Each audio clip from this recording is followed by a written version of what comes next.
The first time Zara Harris laid eyes on the Valmont Ranch, standing alone with her meager belongings on the dusty road after a grueling journey west, she wondered if she had made the most terrible mistake of her young life. The sprawling cattle ranch just outside Superior, Arizona Territory, loomed before her like a kingdom unto itself in the late summer of 1882, and her stomach twisted with equal parts hope and dread. At 22, Zara had exhausted her options in Chicago after losing both parents to influenza.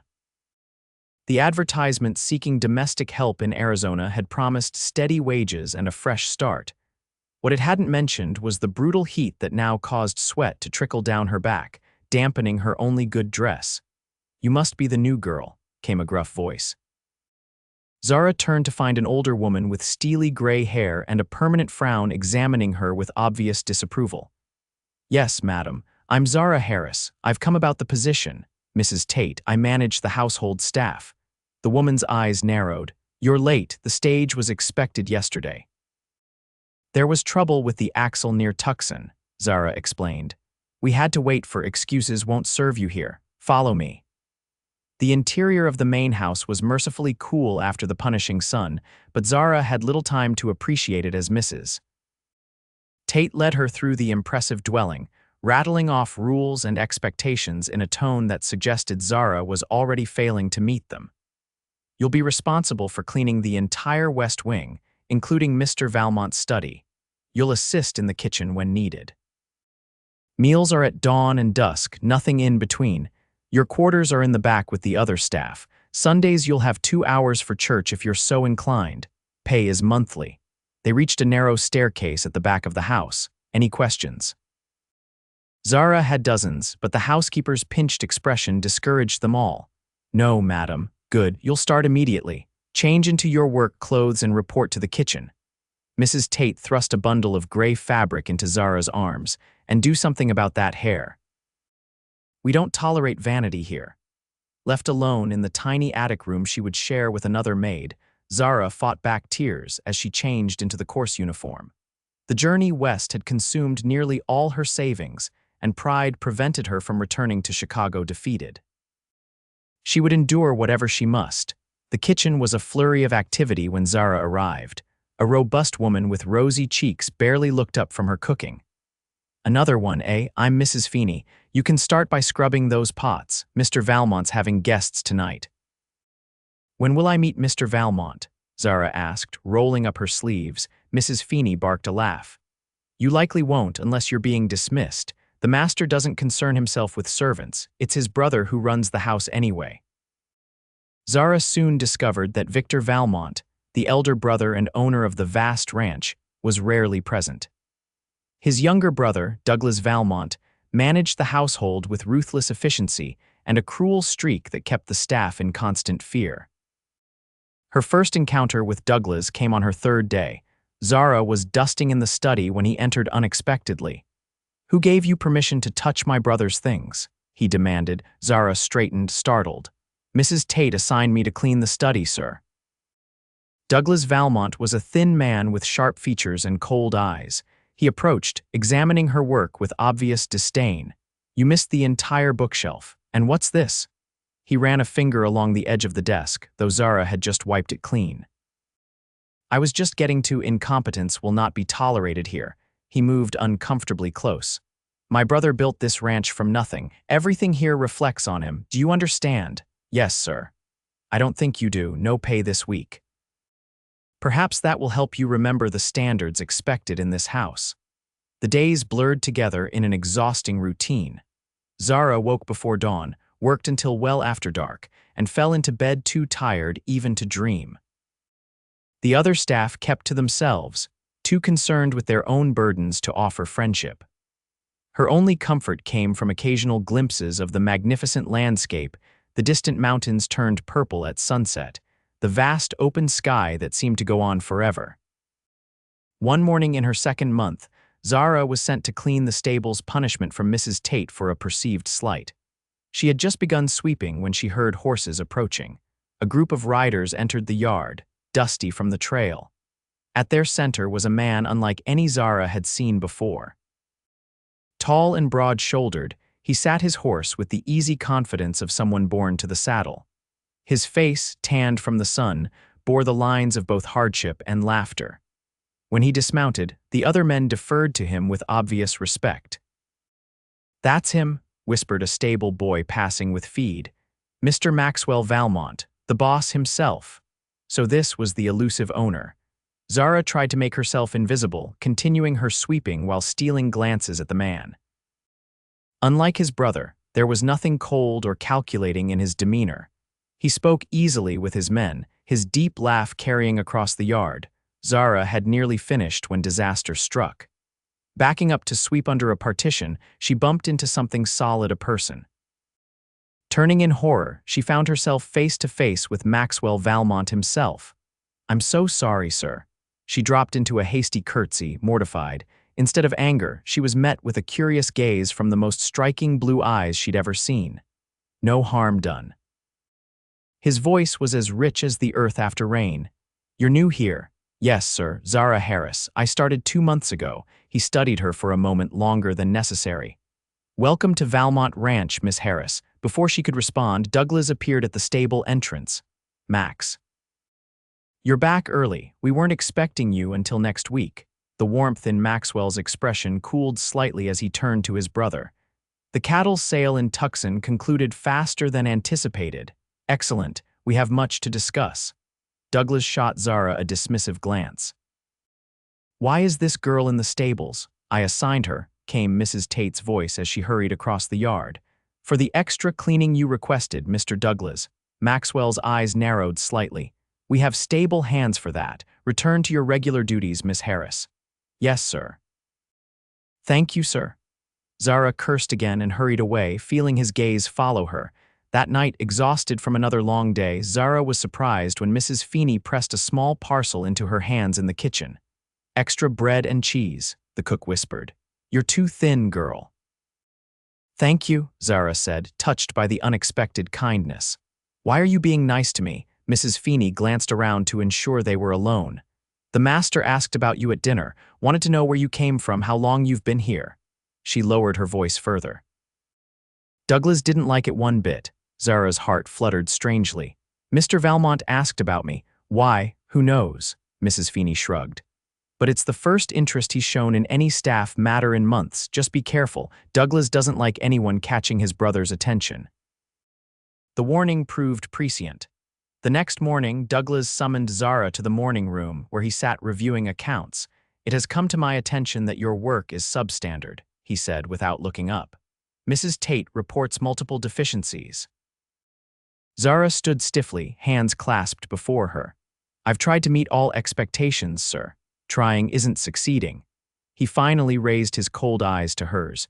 "You will now clean the guest wing as well as your current assignments. Perhaps with more responsibility, you'll develop more diligence."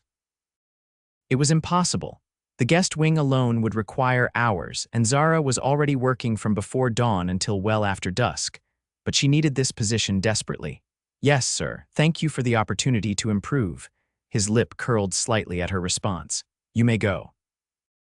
The additional duties left Zara running from task to task with barely a moment to catch her breath. She took to rising an hour earlier and skipping meals to keep pace. After a week of this punishing schedule, she was shelving books in the library when dizziness overcame her. The room spun and she reached for support, accidentally knocking several volumes to the floor. "Are you unwell, Miss Harris?" Maxwell Valmont stood in the doorway, concern etched on his features. "No, sir. I mean, yes, sir. I'm fine." Zara knelt quickly to gather the fallen books, but the movement sent another wave of dizziness through her. In 2 strides, Maxwell was beside her, a strong hand on her elbow guiding her to a chair. "Sit before you fall." His voice was gentle but firm. "When did you last eat?" Zara blinked, trying to remember. "Breakfast, I think, yesterday." His expression darkened. "Yesterday? Why haven't you been to meals today?"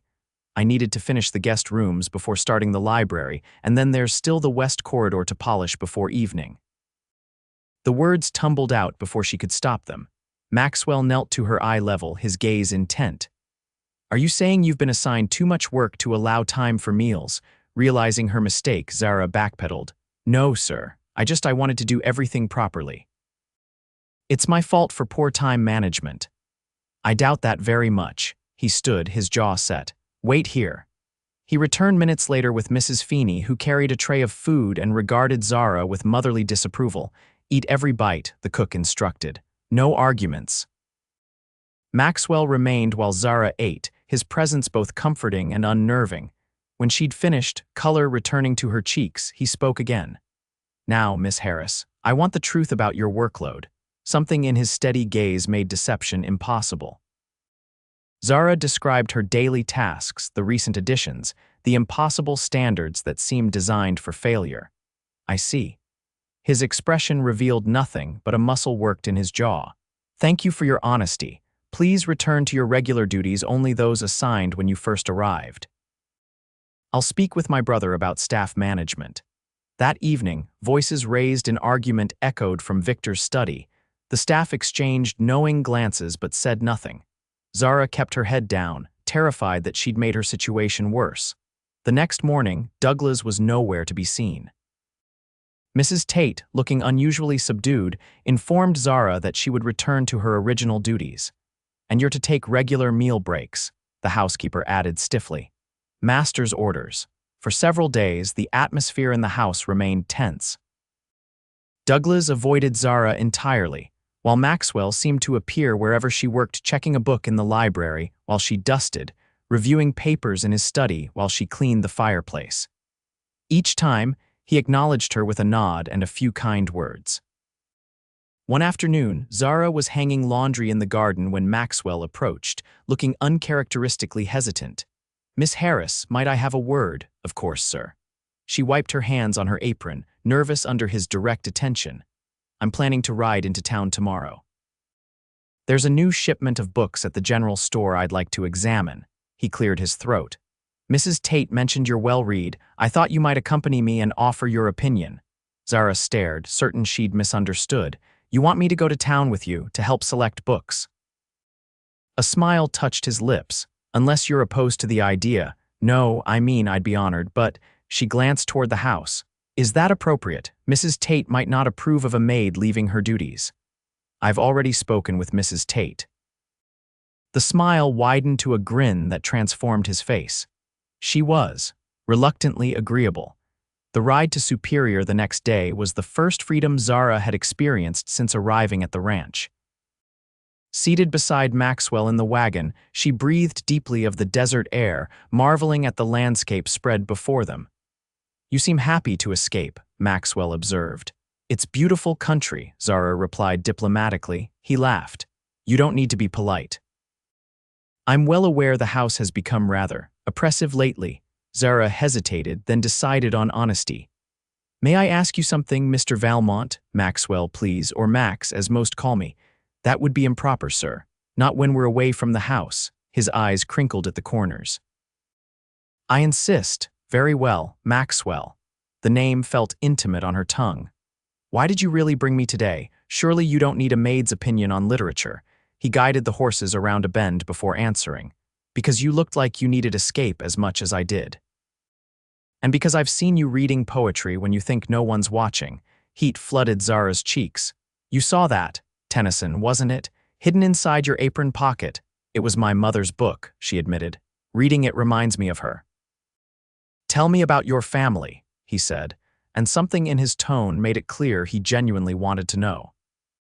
The miles passed swiftly as Zara shared her story, her father's work as a printer, her mother's love of literature, the illness that took them both within weeks of each other, leaving her alone at 21.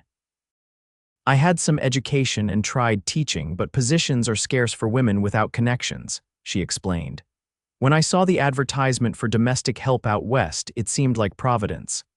And now, Maxwell asked quietly, do you still see it as providence? Zara considered. I'm not certain, but I believe everything happens for a reason, even if we can't see it at first. His expression softened. A philosopher as well as a scholar. In town, Maxwell was greeted warmly by everyone they encountered. He introduced Zara simply as Miss Harris, who's helping me select some new reading material, offering no explanation of her position at the ranch. At the general store, the proprietor brought out several crates of newly arrived books. Maxwell gestured for Zara to examine them first. What would you recommend, Miss Harris? Forgetting herself in the excitement of so many books, Zara sorted through the volumes with genuine enthusiasm, setting aside those she found most promising and explaining her choices. This collection of Whitman is excellent, and here's a novel by George Eliot that's quite thought-provoking. Oh, and this history of the territory would be fascinating given where we are. Maxwell watched her with undisguised admiration. You have excellent taste. We'll take all of your recommendations. All of them. Zara looked at the substantial pile she'd created. That's very extravagant. Books are never extravagant, Maxwell replied. They're investments in the mind. They took lunch at the hotel dining room, where Maxwell insisted Zara join him at the table rather than wait with the wagon. Several townspeople cast curious glances their way, but Maxwell seemed oblivious to the impropriety. Tell me, he said as they dined, if you weren't working at the ranch, what would you be doing? The question startled Zara. I haven't allowed myself to consider alternatives, to be honest. Humor me, she thought for a moment. I'd like to teach again, perhaps. Or work in a library if such a thing existed here. I've always loved helping people discover the right book at the right time. Superior could use a proper library, Maxwell mused. The town's growing rapidly with the mining operations. Do you envision staying in Arizona territory long-term? Zara asked, curious about this man who seemed so different from his reputation. A shadow crossed his face. The ranch is my legacy. My father built it from nothing, determined to create something lasting. When he died, the responsibility fell to me to preserve it. He paused. But sometimes I wonder if I'm honoring his dream or just maintaining it. The vulnerability in his admission touched Zara deeply. Perhaps the best honor is to make it your own while respecting its foundations. Maxwell studied her face. You're quite remarkable, Zara Harris. Do you know that? The use of her first name sent a shiver through her that had nothing to do with the cool dining room. Their return to the ranch came too quickly. As they approached, Maxwell's expression grew serious. I should warn you, my brother may not be pleased about our outing today. Why did you ask me, knowing it would cause tension? Zara couldn't help asking. Maxwell guided the horses through the gate before answering. Because some tensions need to be faced rather than avoided. He looked at her directly. And because I wanted your company. As predicted, Douglas was waiting when they returned, his thin face rigid with displeasure. I see you've returned. Was your literary expedition successful? The way he emphasized the word made it sound scandalous. Very, Maxwell replied evenly. Miss Harris has excellent judgment in books. Douglas's gaze slid to Zara. How fortunate we are to have such a learned maid, though I'm certain Mrs. Tate has missed her assistance today. I've spoken with Mrs. Tate, Maxwell said, his tone hardening slightly. Miss Harris's absence was approved, of course. Douglas's smile didn't reach his eyes. Will there be other, special assignments for her in future? That's yet to be determined. Maxwell turned to Zara. Thank you for your help today, Miss Harris. Please have one of the hands bring the books to the library. Dismissed, Zara hurried away, feeling Douglas's cold stare following her. That night in the kitchen, Mrs. Feeney pulled Zara aside. You're playing with fire, girl, the cook warned in a low voice. The whole house is talking about your day in town with the master. He only wanted help selecting books, Zara protested weakly. Mrs. Feeney snorted. A man like Maxwell Valmont doesn't need help choosing books, especially not from a maid. He could have asked the store owner or ordered from a catalog. She patted Zara's hand. Just be careful. Douglas Valmont doesn't share well, especially not his brother's attention. The warning proved accurate. The next morning, Douglas summoned Zara to his office, where he informed her coolly that she would be reassigned to laundry duties. We've found your skills better suited to washing sheets than handling valuable books, he said, satisfaction evident in his tone. You'll report to Mrs. Collins in the laundry room immediately. The laundry was the most demanding and least desirable position in the house. Located in a separate building to keep the heat and steam away from the main house, it required endless hours of heavy lifting, stirring enormous pots of boiling water, and scrubbing until one's hands were raw.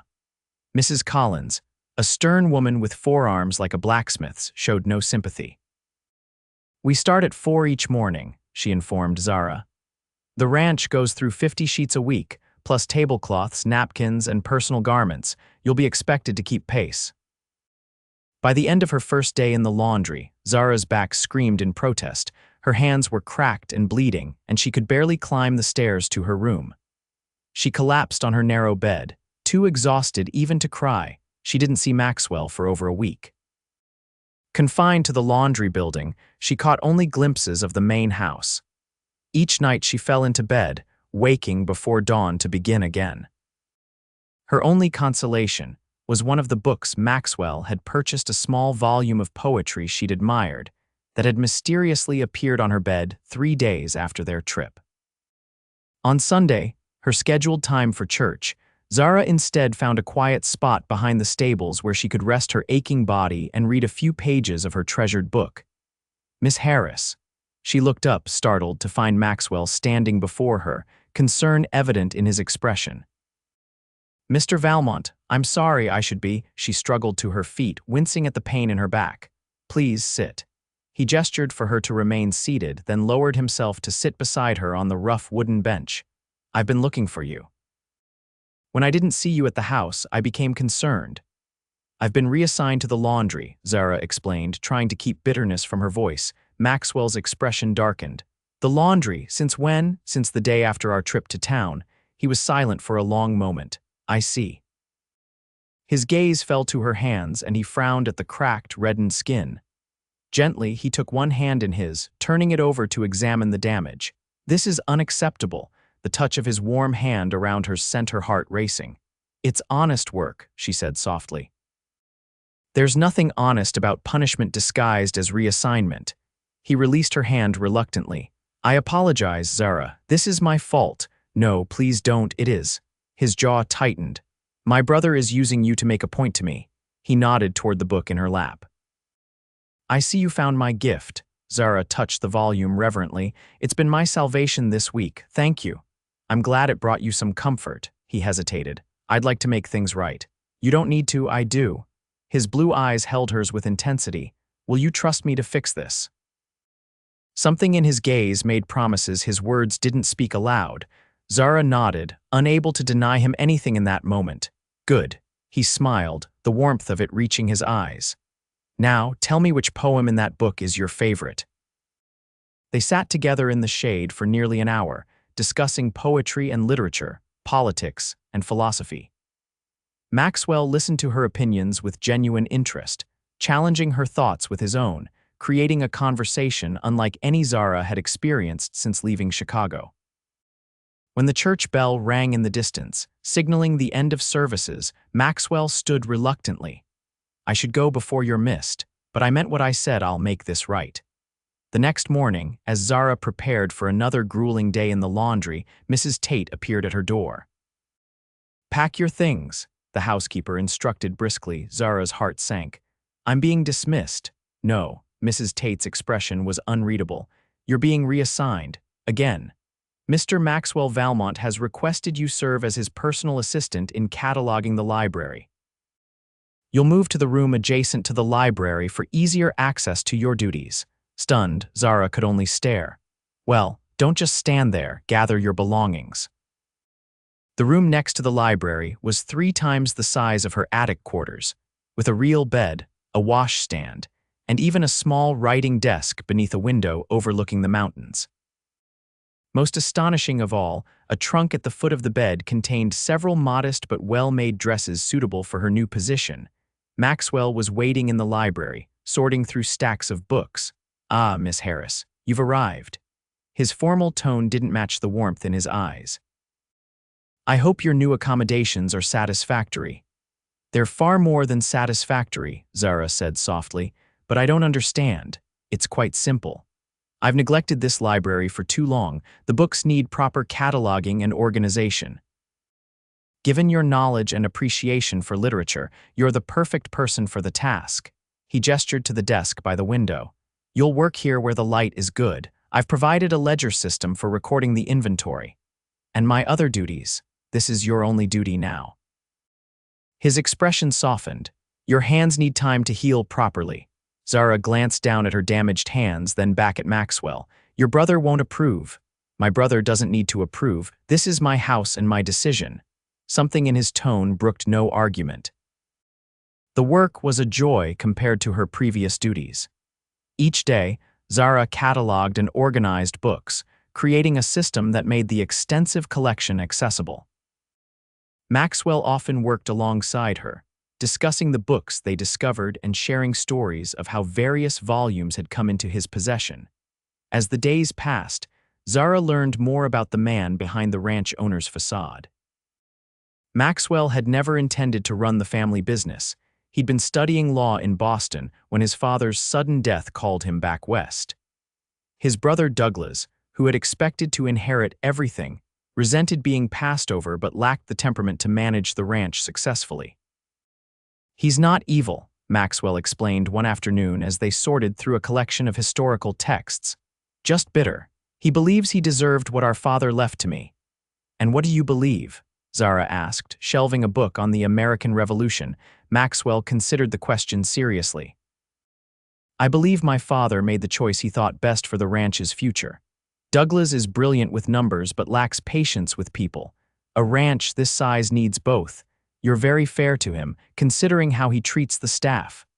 Fairness is a luxury of power, Maxwell said quietly. I can afford to be fair because I have choices. Not everyone does. The statement revealed more about his character than 100 actions could have done.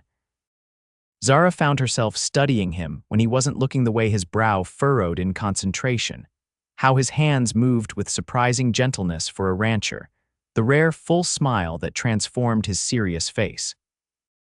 Douglas made his displeasure known through pointed comments whenever he encountered Zara in the house. He referred to her as my brother's pet project and questioned her qualifications within earshot. Maxwell ignored these barbs, but Zara saw the tension they created between the brothers. One evening, returning late to her room after completing a particularly complex section of the catalog, Zara was startled to find Douglas waiting in the shadowy corridor. Working late again, Miss Harris. His voice held a dangerous edge. Such dedication. The Eastern Wall classification took longer than expected, she replied, trying to move past him to her door. He stepped into her path. You've certainly made yourself indispensable to my brother. I'm simply doing the job I was assigned. Douglas moved closer, forcing Zara to step back. We both know it's more than that. Do you think I don't see what's happening? What you're doing? I don't know what you mean. Zara's heart hammered in her chest. Maxwell has always been too soft-hearted for his own good, too trusting. His eyes narrowed. But I'm not so easily fooled by a pretty face and convenient helplessness. Please excuse me, Mr. Valmont. It's late. He caught her arm as she tried again to pass. My brother may own this ranch, but I have influence he doesn't understand. Remember that. Is there a problem, Douglas? Maxwell's voice, hard as steel, cut through the darkness. He stood at the end of the hallway, his expression thunderous. Douglas released Zara's arm immediately. No problem at all. Miss Harris and I were just discussing her unique position in the household. Were you? Maxwell approached slowly, because it looked remarkably like intimidation from where I stand. You misunderstand, brother. I was merely expressing concern about appearances. Appearances, Maxwell's eyebrow rose, or your own discomfort with my decisions. The two men faced each other, the tension between them palpable. This isn't the place for this discussion, Douglas said finally. I agree. My study now. Maxwell turned to Zara, his voice gentling. Are you all right, Miss Harris? Yes, thank you. She managed a weak smile. Good night, then. He nodded toward her door. A clear dismissal meant to remove her from the confrontation. Zara slipped into her room, but through the thin wall, she could hear the brothers' voices raised in argument from Maxwell's study down the hall. Though she couldn't make out the words, the intensity was unmistakable. The next morning, a tense silence hung over the house. Zara worked quietly in the library, uncertain what had transpired after she'd left. Around midday, Maxwell entered, his expression serious. Miss Harris, would you accompany me on a ride this afternoon? There's a matter I'd like to discuss away from the house. Anxiety fluttered in her stomach. Of course. They rode in silence for several miles, leaving the ranch buildings far behind. Maxwell led them to a ridge overlooking a vast expanse of grazing land, where a small stream cut through the landscape. Dismounting, he helped Zara down from her horse, his hands lingering at her waist a moment longer than necessary. "It's beautiful here," Zara said, taking in the panoramic view. "My father brought me to this spot when he first told me the ranch would be mine someday." Maxwell removed his hat, running a hand through his dark hair. He said a man needs to stand on a height to understand what he's responsible for. Wise words. "Yes," Maxwell turned to face her directly. "Zara, I need to ask you something, and I want your complete honesty." Her pulse quickened. "Of course. Are you happy here, at Valmont Ranch?" The question wasn't what she'd expected. I'm grateful for the position you've given me in the library." "That's not what I asked." His blue eyes searched hers. "Are you happy?" Zara considered how to answer truthfully without seeming ungrateful. "I'm happier than I was in the laundry or as a regular maid, but not truly happy." She looked away, unable to meet his intense gaze. "Happiness wasn't what I came west seeking, Mr. Valmont. I came for survival." "Maxwell," he corrected gently. "And what if I told you I want more than survival for you?" "I don't understand." He took a step closer. "My brother believes you've manipulated your way into my good graces for personal gain." Zara gasped. "That's not true. I know." Maxwell raised a hand to stop her protest. "I know exactly what you are, Zara Harris."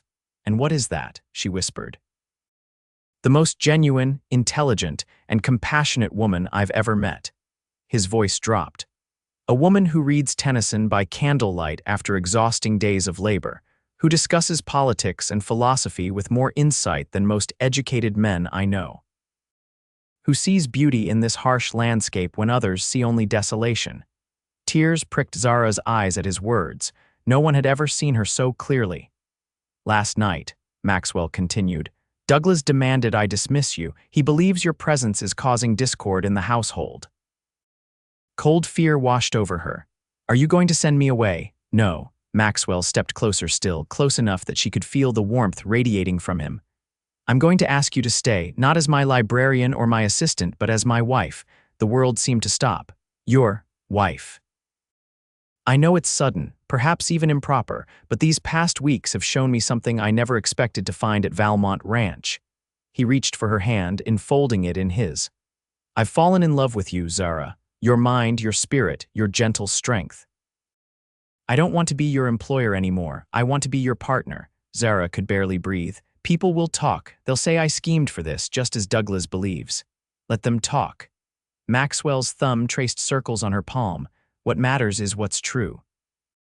And what's true is that I've never felt for anyone what I feel for you."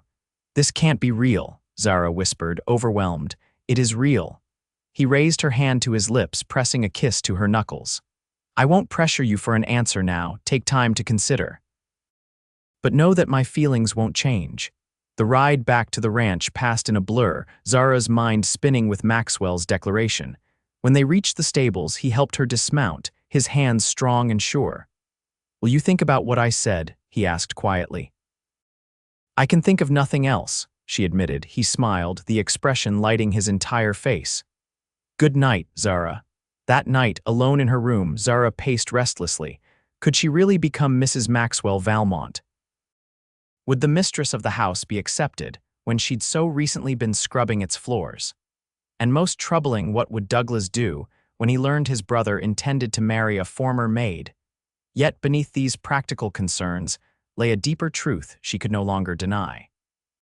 She had fallen in love with Maxwell Valmont, his quiet strength, his unexpected gentleness, his profound respect for her mind and spirit. The thought of leaving him created an ache she couldn't bear. Morning brought clarity. When Maxwell entered the library, Zara was waiting, her decision made. "I've thought about your question," she said without preamble. And his voice was steady, but she saw the tension in his shoulders. "I would be honored to be your wife, Maxwell, not for the position or the name, but for the man you are." The joy that broke across his face was like sunrise after the longest night. In 3 strides he reached her, gathering her hands in his.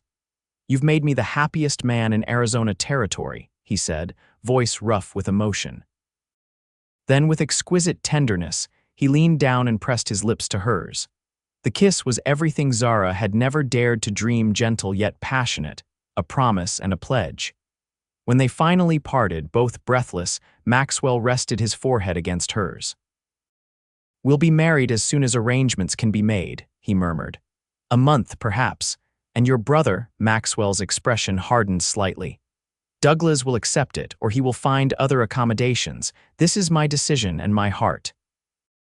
The announcement of their engagement sent shockwaves through Valmont Ranch. The staff, initially stunned, quickly divided into those who offered genuine congratulations and those who whispered suspicions about Zara's rapid rise from maid to mistress. Mrs. Feeney proudly declared she'd known it all along, while Mrs. Tate maintained a rigid formality that barely concealed her disapproval. Douglas's reaction was cold fury. He confronted Maxwell in his study, their raised voices carrying through the house. "You're making a spectacle of yourself and this family," Douglas shouted. "Marrying a servant. Have you lost your mind?" "I'm marrying the woman I love," Maxwell replied evenly. "Her previous position is irrelevant. It's relevant to everyone in Superior, to our business associates, to our standing in the territory. Our standing comes from our character and our success, not from whom I choose to marry." Douglas stormed from the house afterward, riding into town and not returning for 3 days. When he did, he treated Zara with icy formality, addressing her as Miss Harris with pointed emphasis. Despite these tensions, preparations for the wedding proceeded. Maxwell insisted Zara stop working immediately, instead arranging for a seamstress from Tucson to create a proper wardrobe befitting her new position. Zara protested the extravagance, but Maxwell was adamant. "You've worked hard enough," he said firmly. "Let me do this for you." The transformation from servant to bride-to-be was disorienting. Suddenly, Zara had fine dresses, her own horse, and the freedom to move through the house as she pleased. Maxwell encouraged her to take an interest in the ranch operations, explaining the business and introducing her to the foremen and hands as their future mistress. Most accepted the change with respectful curiosity, though Zara could sense some reservation. She worked hard to prove herself worthy of their respect, learning about cattle ranching and the challenges unique to the Arizona territory. One evening, 2 weeks before the wedding, Maxwell found Zara in the library, studying a book on ranch management, still working. He asked, amusement in his voice. "Learning," she corrected, looking up with a smile. "There's so much I don't know about running a ranch this size. You don't need to learn everything at once." He settled beside her on the sofa. "We have a lifetime." The word lifetime sent a thrill through her. "I want to be a true partner to you, Maxwell, not just a wife who manages the household, but someone who understands your work." His expression softened. "You already understand what matters most, the heart of it." He took her hand, his thumb brushing over the engagement ring he'd placed there, a sapphire surrounded by diamonds. "But I have a surprise that might help with the practical aspects." "A surprise? We're going to have a guest for dinner tomorrow." Joseph Martinez, one of the most successful ranchers in the territory. His wife Clara runs their operation as a full partner, keeps the books, oversees breeding decisions, even participates in roundups. Zara's eyes widened. A woman who helps manage the ranch directly. She's exceptional but not unique. The West offers different possibilities for women than the East, Maxwell smiled. "I thought you might appreciate meeting her before the wedding. Clara can offer guidance that I cannot." "That's..." Zara's throat tightened with emotion. "That's incredibly thoughtful, Maxwell.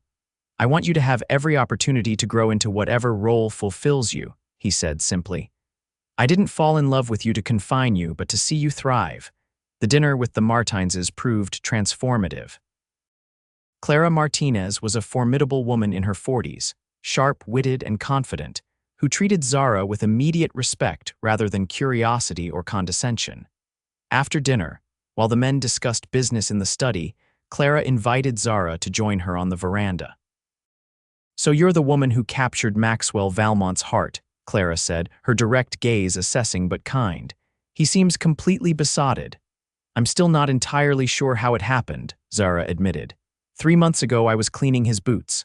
Clara laughed, a rich, genuine sound. And now you'll be running his household. Life has interesting turns, doesn't it? I want to do more than run the household, Zara confessed. I want to truly understand the ranch, to be a partner to Maxwell in every sense. Good, Clara nodded approvingly. Too many women settle for decorative roles. The frontier needs women of substance. She leaned forward. Maxwell tells me you're intelligent and determined. Those qualities matter more than experience. But I have so much to learn. Of course you do. So did I when I married Joseph. Clara's eyes twinkled. I was a schoolteacher from St. Louis who couldn't tell a longhorn from a milk cow. Now I manage 5,000 head and 60 ranch hands. How did you learn? By doing. By asking questions. By refusing to accept limitations others tried to place on me. Clara patted Zara's hand. I'll tell you what I wish someone had told me. You don't need to prove yourself all at once. Take time to observe, to understand the rhythm of the ranch. Your perspective as an outsider is valuable. You'll see inefficiencies and opportunities that others miss because they're too close to the situation. That night, lying in her bed, Zara felt a new confidence taking root. Clara Martinez had shown her a possible future, one where she could be both Maxwell's beloved wife and a true partner in his life's work. The wedding day dawned clear and bright, the October sky a perfect blue over Superior. The ceremony would be held at the ranch, with a local judge officiating. Though modest in scale, the event had drawn attention throughout the territory, with several prominent ranching families in attendance. Maxwell had insisted on waiting in the garden while Zara prepared, honoring the tradition that the groom shouldn't see his bride before the ceremony. Mrs. Feeney and Clara Martinez, who had returned for the wedding, helped Zara dress in the elegant ivory gown that had arrived from San Francisco just days earlier. You look radiant, Clara said, adjusting the simple veil. Every inch a rancher's wife. I still can't believe this is happening, Zara confessed, smoothing the silk skirt with trembling hands. Believe it. Mrs. Feeney beamed proudly. I knew the first time I saw the master looking at you. Some things are meant to be. A knock at the door interrupted them. Mrs. Feeney answered, then stepped back with a frown. It's Mr. Douglas, she said quietly. He wishes to speak with you. Zara exchanged glances with Clara, who raised an eyebrow questioningly. It's all right, Zara assured her. Please let him in. Douglas entered, formally dressed for the ceremony. His cold eyes took in Zara's appearance with an unreadable expression. May I have a moment alone with my future sister-in-law? He asked, his tone carefully neutral. After a moment's hesitation, Clara nodded. We'll wait outside. Don't be long, the ceremony starts in 20 minutes. When the door closed, Douglas remained standing stiffly by the window, studying Zara as if she were a puzzle he couldn't solve. You look appropriate to the role, he said finally. I suppose congratulations are in order. Thank you, Zara replied cautiously, though I sense that's not why you're here. A ghost of a smile crossed his face. Perceptive, no, I came to offer you a proposition. A proposition on my wedding day. The timing is relevant. Douglas moved closer, lowering his voice. I'm prepared to offer you $20,000 to leave Superior today, before the ceremony. Zara gasped. You can't be serious. Entirely serious. It's a generous sum enough to establish yourself comfortably anywhere in the country. His eyes were cold. You could return to Chicago, perhaps open that library you spoke of to my brother. Why would you think I would ever consider such an offer? Because you're practical, Miss Harris. You know the difficulties you'll face as Maxwell's wife. The whispers, the doubts, the constant scrutiny. Arizona territory is not kind to those who defy convention. He straightened his cuffs methodically. Consider it a kindness. I'm offering you freedom from a future of perpetual judgment. Anger surged through Zara, hot and clarifying. No, Mr. Valmont.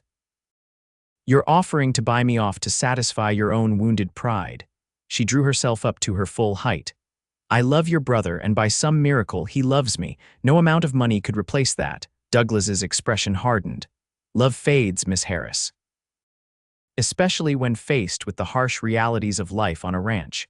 Maxwell is romanticizing you, seeing what he wants to see. What happens when the novelty wears off? That's for us to discover together. Zara moved to the door, opening it pointedly. Now, if you'll excuse me, I'm about to marry the man I love. For a moment, something like grudging respect flickered in Douglas's eyes. "Well played, Miss Harris. It seems my brother has chosen a woman of unexpected backbone." He moved to the door but paused beside her. "I hope, for Maxwell's sake, that you truly do love him and not just the position he offers." "I loved him when I was scrubbing his floors," Zara replied quietly. "The position means nothing compared to the man." The garden had been transformed for the ceremony, with wild flowers and ribbons adorning the archway where the judge waited. Guests sat in rows of chairs on either side of a path, strewn with flower petals. At the end of this path stood Maxwell, handsome in his formal suit, his expression a mixture of nervousness and anticipation. When Zara appeared, a collective murmur rose from the assembled guests. She walked alone, having no family to give her away, but she felt no lack in that moment. With each step toward Maxwell, her certainty grew. His face, watching her approach, reflected such profound joy and love that all doubts vanished. The ceremony itself passed in a blur. Zara was conscious only of Maxwell's hands holding hers, the warmth in his blue eyes as he promised to love, honor, and cherish her for all his days, the slight tremor in his voice as he slipped the gold band onto her finger. "By the authority vested in me by the territory of Arizona," the judge pronounced, "I now declare you husband and wife. You may kiss your bride." Maxwell's kiss was tender and reverent, a promise sealed before witnesses, when they turned to face their guests as Mr. and Mrs. Valmont. The applause was genuine if somewhat reserved from certain quarters. The celebration continued into the evening, with a feast served under lanterns in the garden. Zara moved among the guests at Maxwell's side, accepting congratulations with quiet dignity. Clara Martinez made a point of introducing her to several influential ranchers' wives, establishing Zara's position within the social hierarchy with deliberate purpose. As the night deepened and guests began to depart, Douglas approached the newlyweds, his expression carefully composed. "Congratulations, brother, Mrs. Valmont." He inclined his head formally to Zara. "May your union be enlightening for all concerned." Maxwell's arm tightened around Zara's waist. "Thank you, Douglas. Your blessing means a great deal." "Yes, well," Douglas cleared his throat. "I've been considering a change of scenery. Perhaps spending more time at our holdings in Colorado would be beneficial for all of us." Maxwell's surprise was evident. "That's unexpected, but perhaps wise. I find it increasingly clear that Valmont Ranch has room for only one master." Douglas's gaze shifted to Zara, or mistress, as the case may be. After he'd moved away, Maxwell turned to Zara with concern. "Did something happen between you and Douglas? This sudden decision to relocate is unlike him." Zara considered telling Maxwell about Douglas's bribe but decided against it. Some bridges were better left standing, even if damaged. "Let's just say we came to an understanding," she replied, "and perhaps it's for the best. A little distance may help heal whatever wounds remain between you." Later that night, alone in Maxwell's now-their bedroom, Zara stood by the window, watching moonlight silver the landscape beyond. The enormity of the day's transformation washed over her. 6 months ago, she had arrived desperate and alone. Tonight she was Mrs. Maxwell Valmont, mistress of the largest ranch in the territory, having second thoughts. Maxwell's voice came from behind her as he wrapped his arms around her waist, drawing her back against his chest. "No," she said truthfully, leaning into his embrace, "just marveling at the journey." His lips brushed her temple. "Our journey is just beginning, my love." Turning in his arms, Zara reached up to touch his face, tracing the strong line of his jaw. "Promise me something, anything. Promise you'll always see me not as the maid you elevated or the wife you installed, but as the woman who stands before you as your equal." Maxwell caught her hand, pressing a kiss to her palm. "I promise. It was never your position that captured my heart, Zara. It was your soul." Their kiss deepened, passion building between them as they began the most intimate chapter of their new life together. In the warmth of Maxwell's embrace, Zara found a home more profound than any building, a sanctuary built of respect, desire, and abiding love. The weeks following the wedding were a time of adjustment and discovery. Zara settled into her role as mistress of Valmont Ranch with determination and grace, learning the rhythms of the household and gradually making changes to reflect her own sensibilities. The staff, taking cues from Maxwell's obvious devotion, adapted to her new position with varying degrees of acceptance. Mrs. Tate, initially the most resistant, found herself gradually won over by Zara's genuine interest in improving working conditions for the household staff. When Zara established regular days off and fair schedules, implementing ideas she discussed with Clara Martinez, even the housekeeper's rigid disapproval began to soften. True to his word, Douglas departed for Colorado 2 weeks after the wedding, leaving Maxwell fully in control of the Arizona operations. His absence eased tensions considerably, allowing Zara and Maxwell to establish their partnership without constant scrutiny and subtle undermining. Maxwell kept his promise to include Zara in the ranch business. Each evening, they reviewed the day's operations together, Maxwell patiently explaining aspects she didn't understand and genuinely considering her suggestions. Her organizational skills, honed in the library, proved valuable in streamlining record-keeping systems that had grown unwieldy over years of expansion. Their first true test as partners came in December, when an unseasonable blizzard threatened the northern pastures where nearly 1,000 head of cattle were grazing. Maxwell planned to ride out with the ranch hands to move the herd to sheltered valleys before the worst of the storm hit. "I'm coming with you," Zara announced as he prepared to leave. Maxwell looked up in surprise. "It's dangerous, Zara. The temperature's dropping fast and the winds are picking up. All the more reason to have every capable rider." She was already pulling on her heavy coat. "Clara Martinez taught me more than bookkeeping, you know. I've been practicing with Rodriguez for weeks." Maxwell hesitated, torn between concern for her safety and respect for her determination. The men won't be expecting the boss's wife to ride with them. "Then they'll learn something new today." Zara met his gaze steadily. "I'm not asking permission, Maxwell. I'm informing you of my decision as your partner." A slow smile spread across his face. "I never stood a chance against that spirit, did I?" "Not from the first day you found me in your library," she agreed, returning his smile. The cattle drive was brutal hours of riding through increasingly heavy snow, guiding reluctant cattle down from the high pastures toward safety. Zara worked alongside the ranch hands, earning their respect with her determination and refusal to complain despite the biting cold and physical demands. When they finally returned to the ranch, exhausted but successful, having lost only 3 animals to the storm, Maxwell pulled Zara aside. "You were magnificent out there," he said, his voice hoarse from shouting commands through the wind. "Every man on this ranch saw it today." "I just did what needed doing," she replied, though pride warmed her despite her exhaustion. "That's exactly what makes you extraordinary." He brushed snow from her hair with gentle fingers. "You've truly become a rancher's wife, not the ornamental kind, but the kind this territory was built on." The new year brought fresh challenges and opportunities. Maxwell, encouraged by Zara's interest in community development, agreed to donate land and funds to establish Superior's first proper library. Zara threw herself into the project, corresponding with publishers in the East and organizing a committee of local women to manage the collection.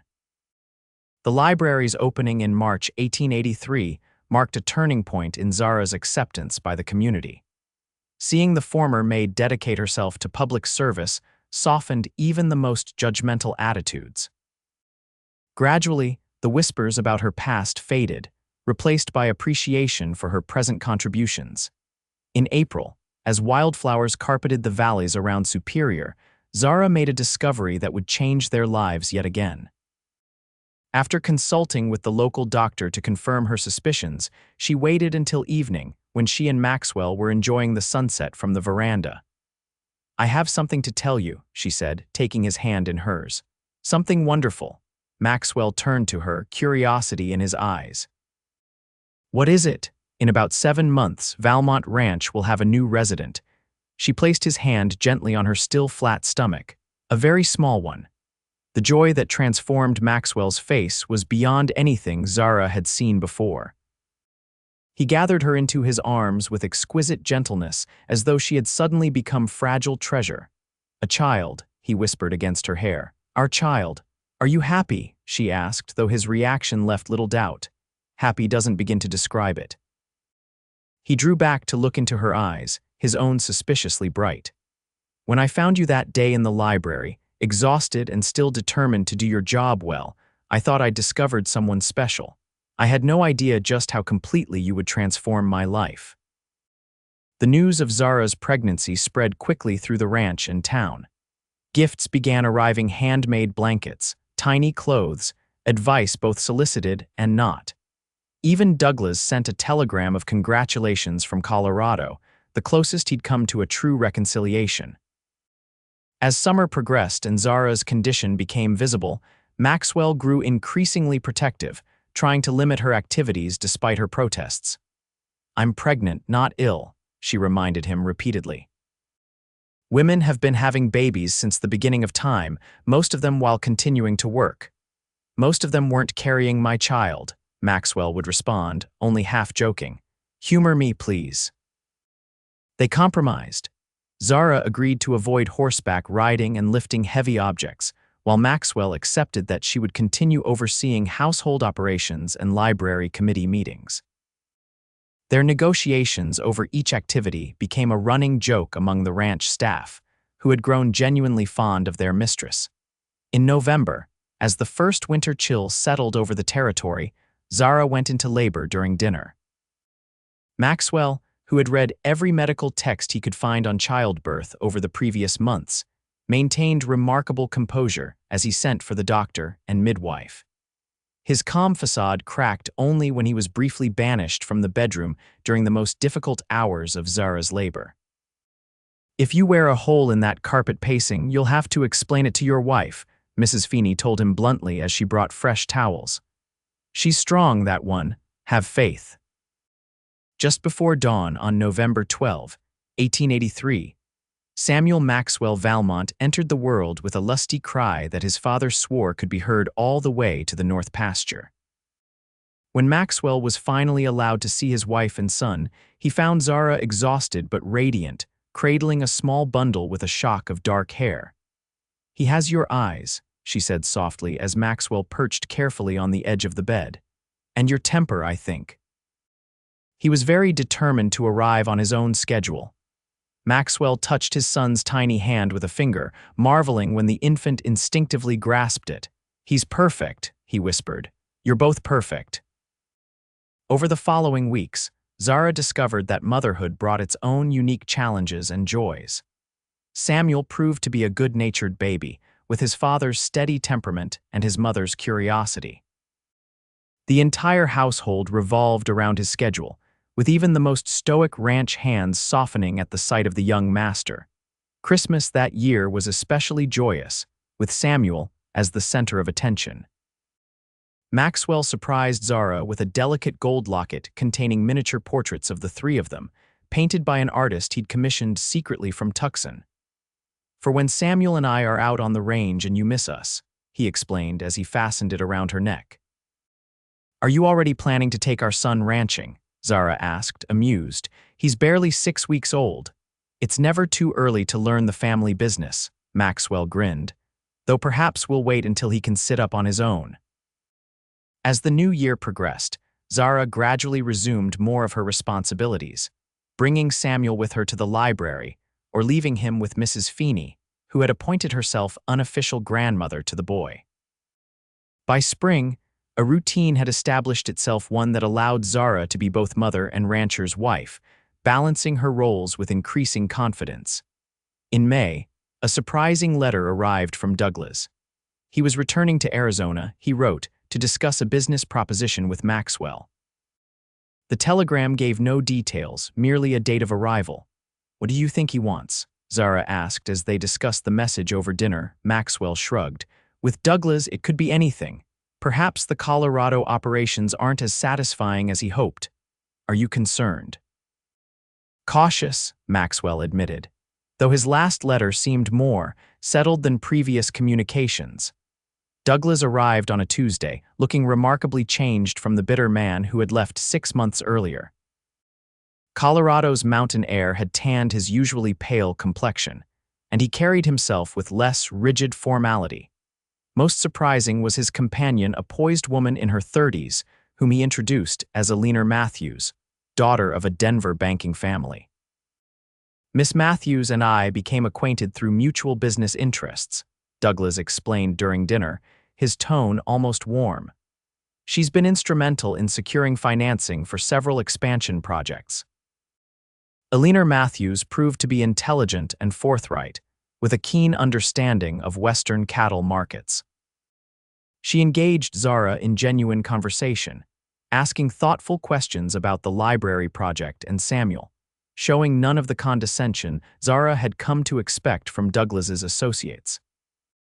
After dinner, while Alina and Zara took coffee in the parlor, Douglas revealed the purpose of his visit to Maxwell in the study. "I want to sell you my share of the Arizona operations," he said without preamble. "I'm establishing a new venture in Colorado, a combination of ranching and banking services specifically designed for Western expansion." Maxwell studied his brother carefully. "This is unexpected. Father always intended for us to maintain the ranch together." "Father couldn't have anticipated how the territory would change," Douglas replied, "or how we would change." He hesitated, then added, "Colorado suits me better. The opportunities there align with my skills in ways ranching never did." "And Miss Matthews, does she factor into this decision?" A faint color touched Douglas's cheeks. "Alina and I have an understanding. Her father's backing will be crucial to the new venture." "I see." Maxwell leaned back in his chair. "And if I agree to buy your share, what would you propose?" They discussed terms late into the night, eventually reaching an agreement that would allow Douglas to divest his Arizona holdings while maintaining certain legacy investments. When they finally rejoined the women, both brothers seemed lighter, as though a long-standing tension had finally released. Before departing the next day, Douglas took an unexpected moment to speak privately with Zara. He found her in the nursery, where she was settling Samuel after his feeding. "He's a fine boy," Douglas said awkwardly from the doorway. "He has the Valmont look about him." "Thank you."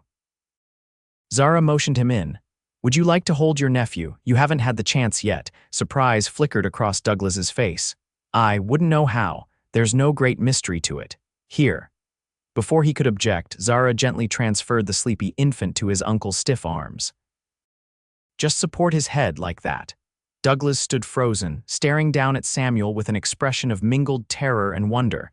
The baby blinked up at him, then yawned hugely. "He's very small," Douglas observed unnecessarily.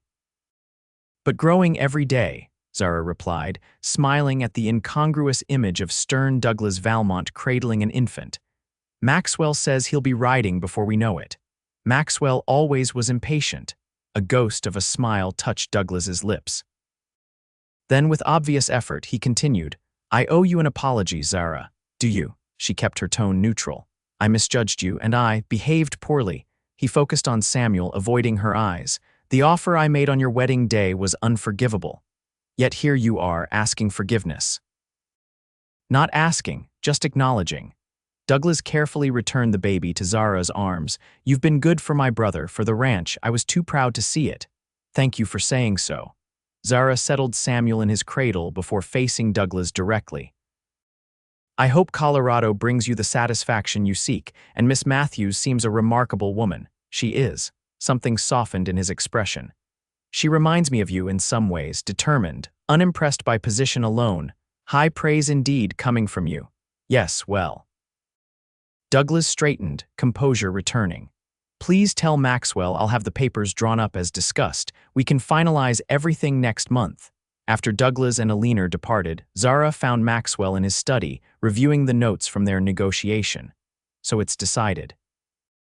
she asked, settling on the sofa beside his desk. "Nearly. There are details to work out, but in principle, yes." Maxwell set the papers aside. "Douglas will sell his interest here to focus on Colorado. It's a substantial change." "Are you disappointed?" Maxwell considered the question seriously. "Not disappointed exactly. More, surprised to find myself relieved." He joined her on the sofa, taking her hand. I've been bracing for conflict with Douglas for so long, it's strange to contemplate a future without that tension. He's changed, Zara observed. Miss Matthews seems to have been a positive influence. Indeed, Maxwell smiled ruefully. Though I suspect leaving Arizona and us contributed as well, sometimes distance provides perspective. He apologized to me, for his behavior before the wedding. Maxwell's eyebrows rose. Did he? That might be the most surprising development yet. People can change, Maxwell. Sometimes they just need the right motivation. She squeezed his hand. Speaking of change, I've been thinking about the eastern section of the ranch. What about it? Clara Martinez mentioned that her husband had success introducing Hereford bulls to improve their stock. The eastern pastures might be perfect for a breeding program. As they discussed ranch business, seamlessly transitioning from family matters to cattle management, Zara reflected on the extraordinary journey that had brought her to this moment. From desperate young woman to valued partner, from servant to beloved wife and mother, each step had seemed impossible until it was accomplished. The following years brought both challenges and triumphs to Valmont Ranch. Under Maxwell and Zara's joint leadership, the operation expanded strategically, weathering economic fluctuations that devastated less adaptable ranches. Their breeding program, initiated in that conversation after Douglas's departure, eventually produced a line of cattle particularly suited to Arizona's harsh conditions, bringing recognition throughout the territory. Samuel grew into a sturdy boy with his father's love of the land and his mother's insatiable curiosity. He was joined by a sister, Clara Elizabeth, in 1886, and another brother, James Thomas, in 1889. The Valmont children thrived in the freedom of ranch life, equally at home in the saddle or in the library their mother had helped establish. The Superior Library, Zara's first community project, expanded to include a school where she occasionally taught literature and history. Her background as a former servant, once whispered about as scandal, became instead a story of admiration, proof of the democratic possibilities of Western life. Douglas and Alina married in Denver and built a successful financial institution specializing in agricultural loans. Their relationship with the Arizona Valmonts evolved into a cordial one, with annual visits and regular correspondence. When Samuel showed an aptitude for business mathematics, it was Douglas who offered to mentor the boy during summer visits to Colorado. On their 10th wedding anniversary in October 1892, Maxwell surprised Zara with a journey to Chicago, her first return to the city of her birth since her desperate departure a decade earlier. They visited her parents' graves, now properly marked with stone monuments Maxwell had arranged in secret. "I wanted them to know their daughter is cherished," he explained as Zara stood tearfully before the new headstones. "That the life they began continues wonderfully through you and our children." That evening in their hotel, after they'd attended the opera Zara had so often described from her childhood memories, Maxwell presented her with a leather-bound journal. "What's this?" she asked, opening it to find his familiar handwriting filling the first page. "I began writing this the day after we met in the stables," he explained, a touch of embarrassment coloring his face. "I thought, someday I might want to remember exactly when I first began falling in love with the extraordinary woman who would become my wife." Tears filled Zara's eyes as she read his earliest impressions of her, his surprise at her dignity, despite her circumstances, his gradual recognition of her intelligence and strength, his growing certainty that she was unlike anyone he'd ever known. The final entry, dated that morning, reads simply, "10 years ago I married a maid and gained a queen. Every day since has proven it the wisest decision of my life." "Oh, Maxwell," Zara whispered, touching the words gently. "I never imagined that first day at Valmont Ranch that such happiness was possible. Nor did I." He drew her close, his arms as strong and sure as they had been a decade before. "But you taught me to see beyond what was to what could be." The maid became the mistress not because I lifted her up, but because she was already extraordinary. She just needed someone to recognize it. "We recognized each other," Zara corrected, resting her head against his chest. and in doing so, created something neither of us could have built alone. When they returned to Superior, the ranch hands had organized a surprise anniversary celebration, with the entire community turning out to honor the couple who had become central to the region's development. Standing beside Maxwell on the porch of the home that had once intimidated her, watching their children play among neighbors and friends, Zara felt the full circle of her journey. From Chicago orphan to Arizona servant to respected rancher's wife, each step had seemed impossible until taken. Each challenge had strengthened rather than diminished her. And through it all, the steadfast love of a man who had seen her worth when others saw only her position had transformed not just her circumstances, but her understanding of what was possible in this wild, beautiful territory. That night, as they prepared for bed in the room they'd shared for a decade, Maxwell caught Zara's hand, bringing it to his lips in a gesture that had never lost its power to make her heart race. "Happy anniversary, Mrs. Valmont," he murmured against her skin. "Happy anniversary, my love," she replied, thinking of the frightened young woman who had once stood alone on the road outside this very house. "Thank you for seeing me, always," he promised, drawing her into his embrace. "From the first moment to the last, I will always see you." In the years that followed, as Valmont Ranch prospered and their children grew, that promise remained unbroken, a foundation as solid as the land they loved, as enduring as the mountains that watched over their shared domain. What had begun as an unlikely meeting between a weary maid and a perceptive rancher had grown into a legacy that would shape not just their family, but the very character of the Arizona territory for generations to come.